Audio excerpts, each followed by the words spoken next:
Communicable diseases में tuberculosis के against Bharat सरकार का बहुत ही इंटेंसिव प्रोग्राम चल रहा है, जिसको हम national tuberculosis elimination programme HIV है।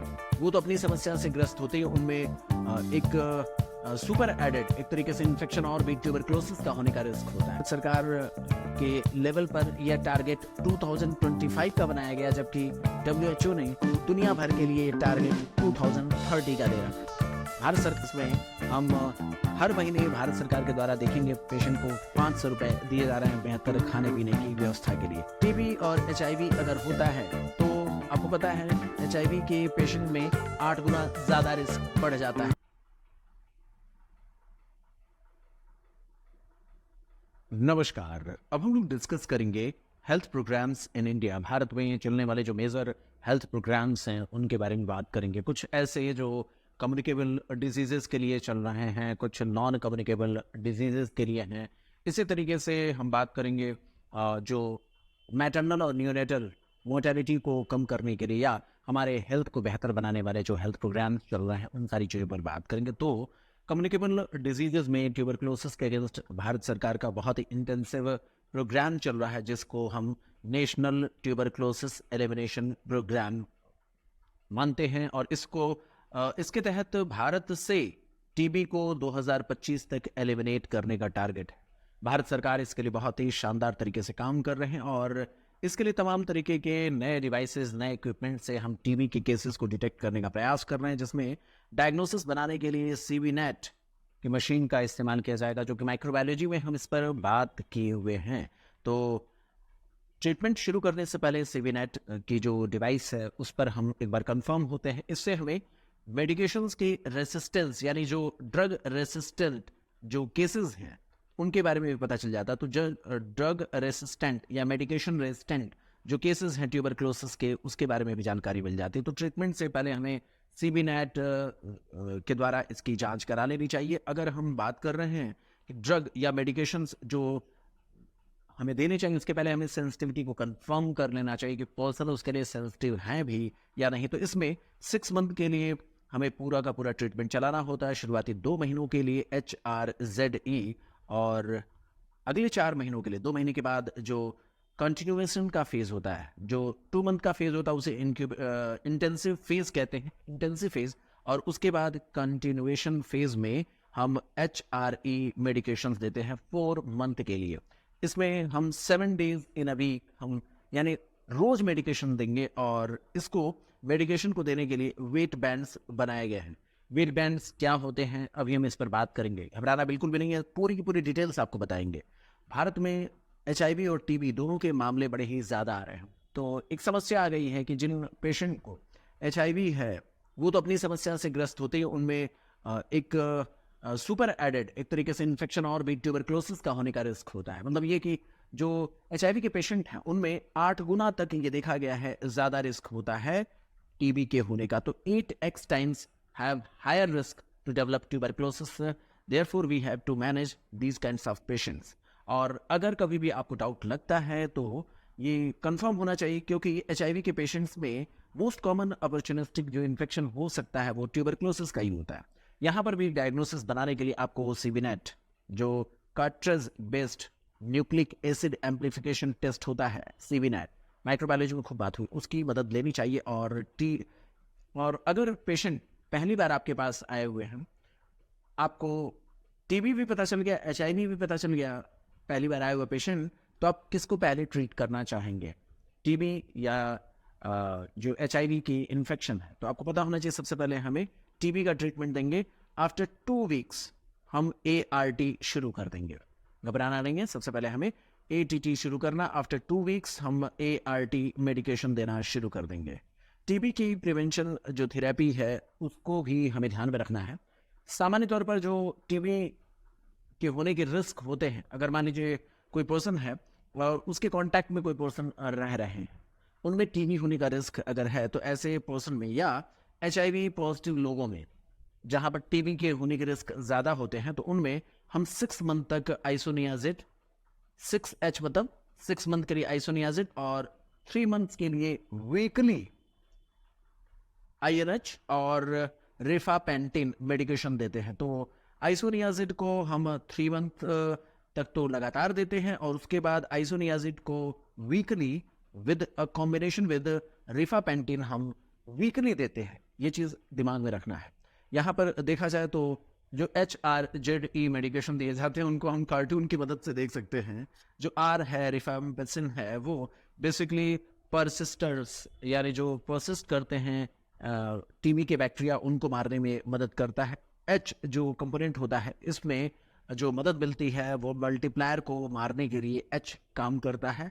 इसमें एथेम्ब्यूटॉल ड्रग के रेसिस्टेंट को किल करता है, वो रेसिस्टेंट कॉजिंग बैक्टीरिया को मारने का प्रयास करता है। और जो जेड कंपोनेंट है वो इंट्रासेलुलर यानी सेल के भीतर छुपे हुए जो माइक्रोबैसिलाई होते हैं उनको मारने का काम करता है। तो HRZE के ये चारों कंपोनेंट काम करते हैं, और इसमें हम एक इनोवेटिव वेपन के तौर पर फिक्स्ड ड्रग कॉम्बिनेशन का इस्तेमाल करते हैं। एक ही टैबलेट में चारों चीज़ें होंगी, उनके अपने कंसंट्रेशन होंगे। फिक्स ड्रग जो कॉम्पोजिशन होता है, कॉम्बिनेशन होता है, उसको हम देते हैं, और इसमें हम 6 मंथ का एक मिशन लेते हैं ताकि हम अपने एनिमी को समाप्त करें, टीबी को समाप्त करें। तो आप देखें, R का अपना महत्व है, H का अपना महत्व है, Z का अपना महत्व और E का अपना महत्व। तो इस तरीके से हम मेडिकेशन को देते हैं। ट्यूबरक्लोसिस के मामलों में जो ड्रग सेंसिटिव नए केसेस होते हैं उनको हम H component 75 mg, R component 150 mg और Z कंपोनेंट 400 mg और E कंपोनेंट 275 mg देते हैं। इसमें ध्यान देने वाली बात यह है दोस्तों कि हमें इन सभी कंपोनेंट्स पर एक बार दिमाग लगाते हुए बात करनी होगी, और इनके एक फिक्स्ड इस कंपोजिशन को एक टैबलेट में डाल दिया जाता है। अब इसको कितना देना होता है वो भी जानना ज़रूरी है। आप देखेंगे जो H होता है उसका मतलब आइसोनियाजिड, अगर हम H कह दिए, H R का मतलब रिफाम्पिसिन, और Z का मतलब पायराजिनामाइड और E का मतलब होता है एथेम्ब्यूटॉल। इन मेडिकेशंस को टीबी के पेशेंट्स को हम देते हैं दोस्तों।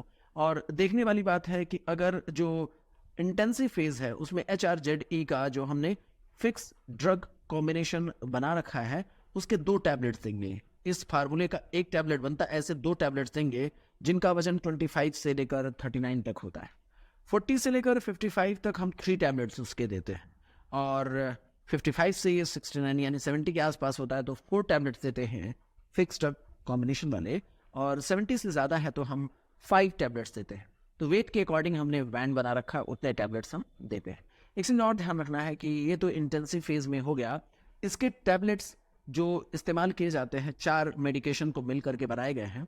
पहली बात, इसको पहचानेंगे कैसे? इसके टैबलेट्स थोड़े बड़े साइज़ के होते हैं और इनका कलर भी थोड़ा डिफरेंट होता है। जब हम कंटिन्यूएशन फेज में जिन मेडिकेशंस को इस्तेमाल करते हैं वो HRE होता है। जो सॉल्ट का कॉम्पोजिशन होता है वो उतना ही होता है, लेकिन एक इसमें नहीं होगा। वो कौन सा नहीं होगा? इसमें Z पैराजिनामाइड इसमें नहीं ऐड किया जाता कंटिन्यूएशन फेज में। कंटिन्यूएशन फेज में आइसोनियाजिड, रिफेम्पिसिन और एथेम्ब्यूटॉल ही लिया जाता है। कंपोजिशन लगभग उतना ही रहेगा। यहाँ पर देखिए, ये कंपोजिशन हम जो इंटेंसिव फेज में दे रहे थे लगभग वही उतने ही कंसंट्रेशन का यहाँ पर लेंगे। इसमें पैराजिनामाइड नहीं दिया जाता है, वो चीज़ आपको ध्यान रखना है। इसी वजह से इसके टैबलेट के साइज को छोटा रखा गया है और ये 4 मंथ्स के लिए हम ट्रीटमेंट देते हैं। ध्यान रहे इसमें भी वेट बैंड के अकॉर्डिंग जितने टैबलेट्स हम कंटिन्यूएशन फेज में दे रहे थे उतने टैबलेट्स हम जितने टैबलेट्स हम इंटेंसिव फेज में दे रहे थे उतने टैबलेट्स हम कंटिन्यूएशन फेज में भी देंगे। आप देखेंगे इसके नंबर्स में कोई अंतर नहीं है, साइज छोटी हो जाती है। जो कंटिन्यूएशन फेज में एक मेडिकेशन देने की जरूरत नहीं होती है, वो मेडिकेशन है कौन सा? पैराजिनामाइड। ऐसा क्यों? क्योंकि उसमें पैराजिनामाइड को इसलिए नहीं देने की ज़रूरत होती है क्योंकि वो इंट्रासेलुलर एनिमीज़ को 2 महीने के भीतर किल कर चुका होता है। अब सवाल ये होता है कि जो मल्टीप्लाई करने वाले बैक्टीरिया हैं उनको मारा जाए लगातार 4 महीने तक, जो लगातार वहाँ टिके रहते हैं उनको मारा जाए, और उनको मारा जाए जो रेसिस्टेंट पैदा करते हैं। अल्टीमेटली देखा जाए तो इन सभी के नेचर एक ही जैसे हैं, इसीलिए इनको अगले 4 महीने तक कंटिन्यूएशन वाले फेज में हम मारने का प्रयास करते हैं। तो जो कंटिन्यूएशन वाला फेज होता है उसको 4 महीने तक चला करके हम RHE वाले को हम कंटिन्यू रखते हैं। और इसमें देखा जाए तो मेडिकेशन का जो रेसिस्टेंस है, मल्टीप्लायर को मारने की बात है, या परसिस्टर्स को जो मारने की बात है उसको कोशिश किया जाता है। सभी बात का तो मतलब यही है ना, जो रेजिस्टेंट होगा वही मल्टीप्लाई करेगा, जो मल्टीप्लाई करेगा वही परसिस्ट करेगा, तो इसलिए इनको मारा जाता है। इंट्रासेलुलर वाले को हम शुरुआती 2 महीने में समाप्त कर ले जाते हैं। ये चीज़ आपके दिमाग में होगा। और यहाँ पर देखा जाए तो एडल्ट के लिए मैंने आपको दिखाया था कि यहाँ HRZE कितने फार्मूले कितने कंसंट्रेशन में ऐड किए गए हैं एक टैबलेट में, वो चारों कंपोनेंट्स के कितने कंसंट्रेशन होते हैं उसको यहाँ मेंशन किया जाता है HRZE का। और ये फिक्स्ड कंपोजिशन का बना हुआ होता है 4 मेडिकेशन, और कंटिन्यूएशन फेज में HRE होता है। दोनों के जो पैकिंग है उसके कलर डिफरेंट हैं। जो इंटेंसिव फेज होता है उसमें रेड कलर का बड़े टैबलेट्स देते हैं, जो कंटिन्यूएशन फेज है उसमें छोटे साइज के ग्रीन कलर के टैबलेट्स होते हैं। देखा जाए तो हम यहाँ पर पीडियाट्रिक एज ग्रुप के लिए अलग तरीके से, क्योंकि वहाँ पर हमें और कम कंसंट्रेशन का हमें टैबलेट्स देने होंगे तो कलर और भी ज़्यादा चेंज कर दिया गया है। इसमें अगर हम बात करें तो 3 और 2 इस तरीके से मेडिकेशन का कॉम्पोजिशन बनाया गया है। इंटेंसिव फेज में छोटे बच्चों में हम HRZ देते हैं, E नहीं देते हैं। याद रहे कि जो इंटेंसिव फेज होता है पीडियाट्रिक एज ग्रुप में ट्यूबरक्लोसिस का, उसमें ऑरेंज कलर के जो टैबलेट्स होते हैं उसमें क्या नहीं होता है, एथम्ब्यूटॉल नहीं होता है। इतना ही नहीं, जो कंटिन्यूएशन फेज होता है, कंटिन्यूएशन फेज में हम HR को डाले हुए रहते हैं, HR को डाले रहते हैं, और एडिशनली अगर हमें ज़रूरत पड़ती है तो डिस्पर्सिबल इथम्ब्यूटॉल लिया गया होता है। ये तरीका है जो नेशनल ट्यूबरक्लोसिस एलिमिनेशन प्रोग्राम के तहत भारत सरकार इसे फॉलो कर रहा है। तो आप देखें, जो टीबी का ट्रीटमेंट का जो रेजिमेन है वो ड्रग डोजेस एडल्ट्स के लिए जो इस्तेमाल किए जाते हैं उसमें इंटेंसिव फेज में दिया गया है 75, 150, 400, 275। ये कौन है? HRZE है। मैंने आपको बताया 2 टैबलेट्स लेने होते हैं इंटेंसिव फेज में, जबकि HRE के भी 2 ही टैबलेट लेने होते हैं कंटिन्यूएशन फेज में। आप देखें तो वेट बैंड के अकॉर्डिंग आपके टैबलेट्स के नंबर्स बढ़ते जाते हैं। अगर पर्सन 75 kg से ज़्यादा बड़े वजन के हैं तो उन्हें 6 पिल्स खिलाना पड़ सकता है। तो ये चीज़ें आपकी जानकारी में हैं। और देखा जाए तो पीडियाट्रिक एज ग्रुप के लिए जो मेडिकेशन के डोजेज हैं उसको देखने की बात करें तो देखें, आपके पास इंटेंसिव फेज में आपके पास कुछ इस तरीके के मेडिकेशन होते हैं। आप जो ऑरेंज कलर वाला होगा उसका 1 पिल और 1 पिल आप इथम्ब्यूटॉल वाला।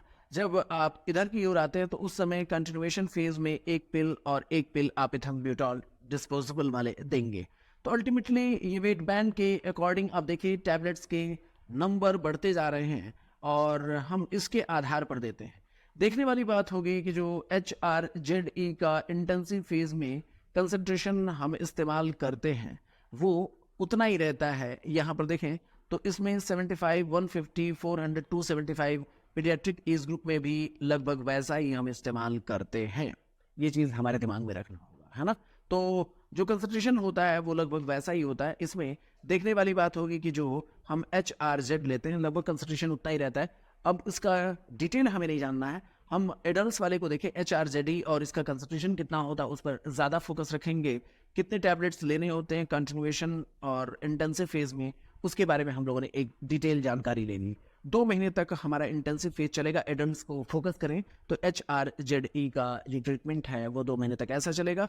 इसमें मेडिकेशन पूरे के पूरे 7 दिन चलेंगे, यानी 6 महीने तक बिना नागा किए, बिना डिसकंटिन्यू हुए हमें मेडिकेशन को चलाते रहना होगा। कंटिन्यूएशन फेज में 4 मंथ तक हम HRE देते हैं और ये 4 जो मेडिकेशंस हैं उसमें 4 कंपोनेंट्स हैं HRZE जो कि फिक्स्ड ड्रग कॉम्बिनेशन के तहत बड़े साइज के टैबलेट्स होते हैं, जबकि जो हम इसमें देते हैं कंटिन्यूएशन फेज में, वो कंटिन्यूएशन फेज में 3 का कॉम्बिनेशन होता है, स्मॉलर साइज के टैबलेट्स होते हैं जिनको 7 डेज इन अ वीक हम देते हैं। अब बात करें कि ART सेंटर पर अगर टीबी का मामला आता है तो कैसे हम उसे हैंडल करना होगा। HIV पॉजिटिव मामले हैं दोस्तों, HIV पॉजिटिव मामला है तो ART centre, anti retroviral therapy वाले सेंटर पर टीबी का केयर कैसे करेंगे। तो इसके लिए केसेस को पता करना है दोस्तों, तो हम पता करते हैं CBNAT की मदद से। किसके द्वारा? CBNAT के द्वारा हम पता करते हैं और इसमें फिक्स ड्रग कॉम्बिनेशन देते हैं डेली, और इसका इस्तेमाल HIV और TB के लिए फिक्स ड्रग कॉम्बिनेशन हम देते हैं। इसमें एक हम सपोर्टिंग मैनेजमेंट के लिए आईसीटी बेस्ड एडहेरेंस सपोर्ट हम देते हैं 99 डॉट्स, जिसके द्वारा हमें ये पता चल जाए कि पेशेंट सही तरीके से सही ड्यूरेशन में मेडिकेशन को कंप्लीट कर रहे हैं। इतना ही नहीं, फार्माकोविजिलेंस की भी ज़रूरत होती है और हम इस तरीके से एआरटी सेंटर पर पेशेंट के लिए इंटरवेंशन के प्रयास करते हैं। टीबी को नोटिफाइबल डिजीज के अंतर्गत वर्तमान समय में रखा गया है। क्या नोटिफिकेशन ऑफ टीबी बेहद ज़रूरी है। 2012 में भारत सरकार ने टीबी को नोटिफाइबल डिजीज घोषित कर दिया था। कब? 7 मई 2012 को। इसके तहत यह है कि अगर सरकारी डॉक्टर हैं, गवर्नमेंट डॉक्टर हैं या प्राइवेट प्रैक्टिशनर हैं, उनके पास टीबी का कोई भी केस आता है तो वो with in a month Bharat सरकार के जो निक्षय पोर्टल है उस पर जाकर के इंफॉर्मेशन पेशेंट का देना होगा, ताकि भारत सरकार ऐसे पेशेंट्स के नंबर्स को सही तरीके से ट्रैक कर सके, उनका सही इलाज दिया जा सके। तो इसमें to be notified to district TB officer within 1 month of diagnosis of TB cases, और इसमें हमें मदद चाहे सरकारी डॉक्टर्स हों या प्राइवेट, सभी को ये काम करना होगा। फेल्योर टू नोटिफाई, अगर आप फेल्योर टू नोटिफाई अगर ऐसा कोई नहीं करते हैं तो फिर अंडर द सेक्शन 269 270 आईपीसी की धाराओं के तहत ऐसे लोगों को जेल में भेजा जा सकता है 6 मंथ के लिए। इस 6 मंथ से लेकर 2 ईयर्स तक भेजा जा सकता है और इसके साथ साथ पेनल्टी भी लगाई जा सकती है, उनके अगेंस्ट फाइन भी लगाया जा सकता है। तो अल्टीमेटली आईपीसी के 269 270 के सेक्शन के तहत ऐसे पर्सन्स को दोषी मानते हुए 6 महीने से लेकर 2 साल तक सजा दी जा सकती है ऐसे डॉक्टर्स को। इसीलिए डॉक्टर्स की जिम्मेदारी बनती है भारत सरकार की इस पॉलिसी में मदद करें।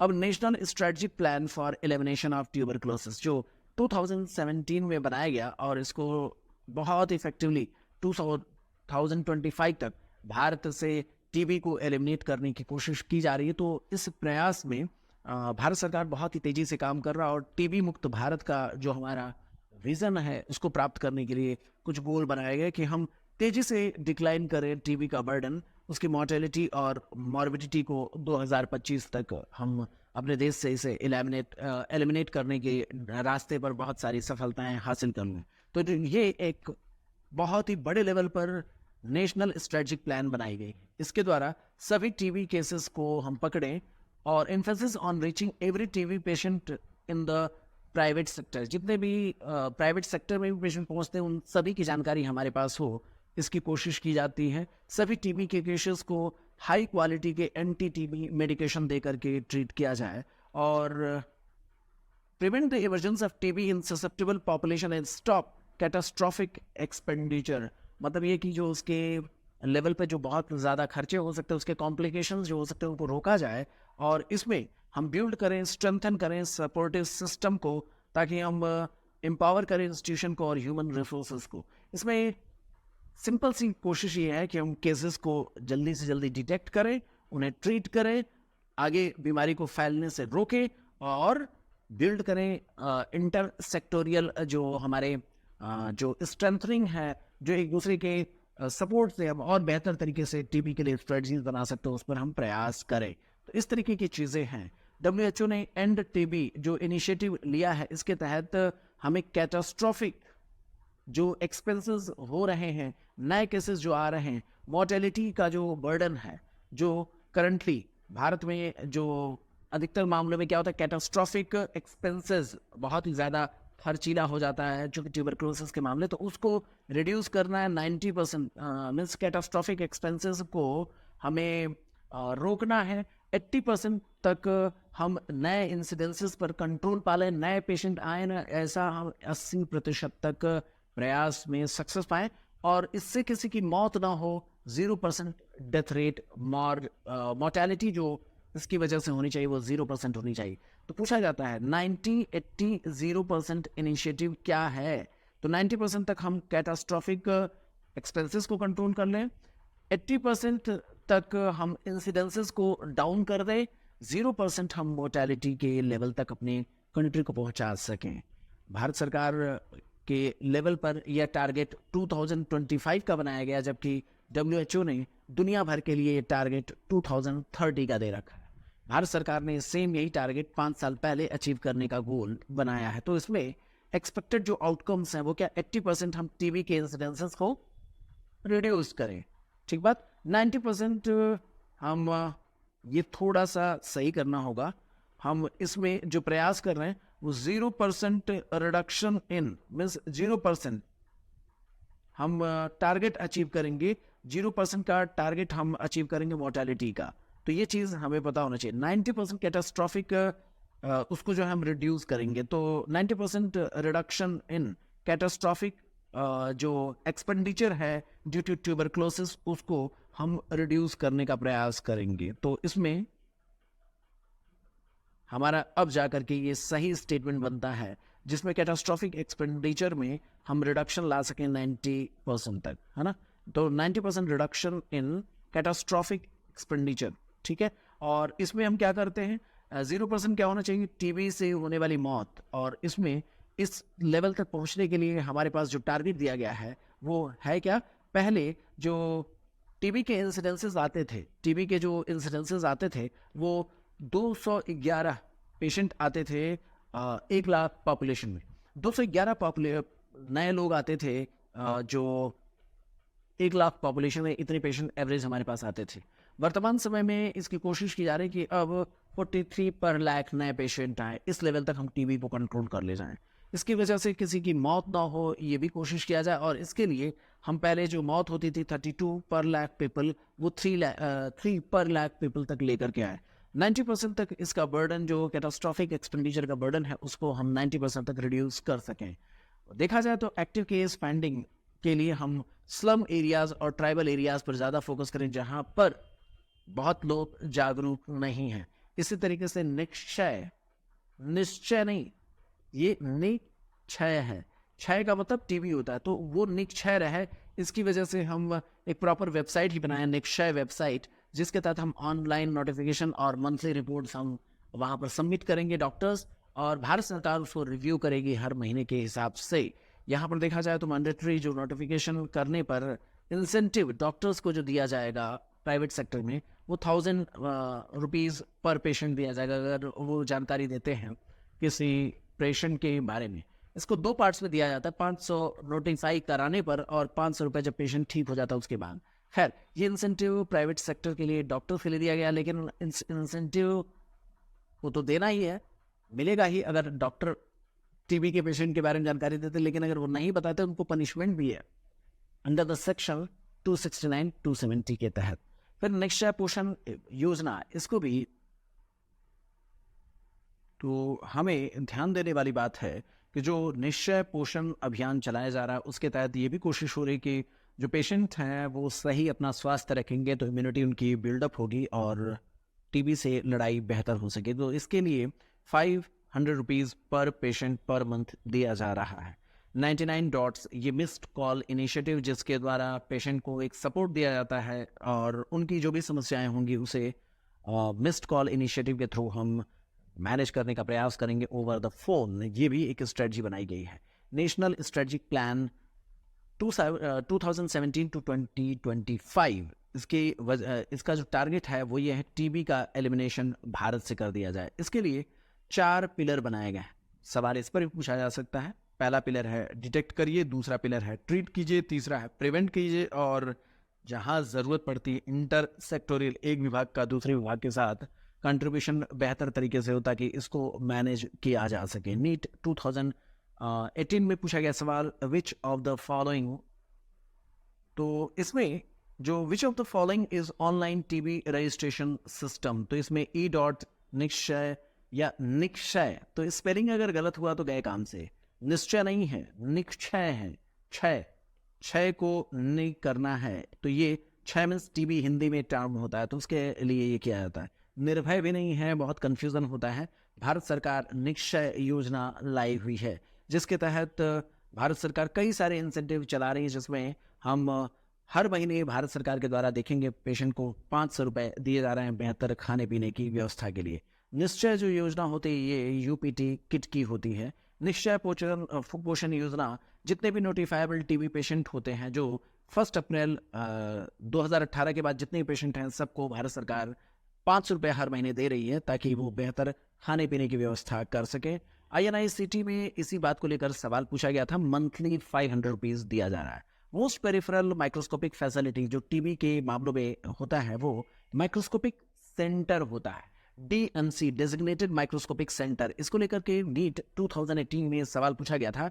भारत में सबसे पेरिफेरल वो सेंटर जहां पर टीबी की जांच हो सकती है वो DMC होते, डेजिग्नेटेड माइक्रोस्कोपिक सेंटर। ये RNTCP revised national tuberculosis control programme का जो सबसे पेरिफेरल यूनिट जहां पर टीबी की जांच हो सकती है वो DMC होती है। इसके अलावा राज्य और जिले के स्तर के अलावा भारत यानी नेशनल लेवल पर भी कई सारे यूनिट्स बनाए गए हैं। टीबी और HIV अगर होता है तो आपको पता है HIV के पेशेंट में 8 गुना ज़्यादा रिस्क बढ़ जाता है। तो इसमें हमें अगर स्टार्ट करना तो पहले एंटी टीबी स्टार्ट करिए, 2 हफ्ते के बाद एंटी रेट्रोवायरल थेरेपी दीजिएगा। बाकी सारी चीज़ें नेशनल ट्यूबरक्लोसिस एलिमिनेशन प्रोग्राम के तहत जो प्रक्रियाएं चल रही हैं उसको आप चलाएंगे। भारत में नेशनल ट्यूबरक्लोसिस एलिमिनेशन प्रोग्राम के तहत HIV और टीबी के प्रेवलेंसेस को देखते हुए वो जिले ज़्यादा मुश्किल भरे हैं जहां पर हाई रिस्क का जो लेवल है वो 10% से ज़्यादा है। INICT में 2022 में पूछा गया क्वेश्चन है। एक सवाल और, बड़ा ही बेसिक सा सवाल था, इसमें कुछ है नहीं। अगर ये कह रहे हैं ATT ट्रीटमेंट लिया किसी पर्सन ने, 3 वीक्स के सिम्टम्स के बाद ATT ट्रीटमेंट शुरू किया, इंटेंसिव और कंटिन्यूअस दोनों इन फेज उसने कवर कर लिए। बाद में चल करके जब ट्रीटमेंट का पूरा 6 मंथ का समय पूरा हो गया तो उसके 2 सैंपल अब निगेटिव जा रहे हैं, तो ऐसे पेशेंट को आप क्या मानोगे? क्योर्ड मानोगे, वो पूरी तरीके से ठीक हो चुके हैं। नेक्स्ट लेवल पर हम भारत सरकार की दूसरी योजनाओं पर बात करेंगे, मलेरिया और उसके बाद काला आजार, फाइलेरिया, बाकी सारी चीज़ों को हम अगले लेक्चर में आपके साथ कवर करेंगे।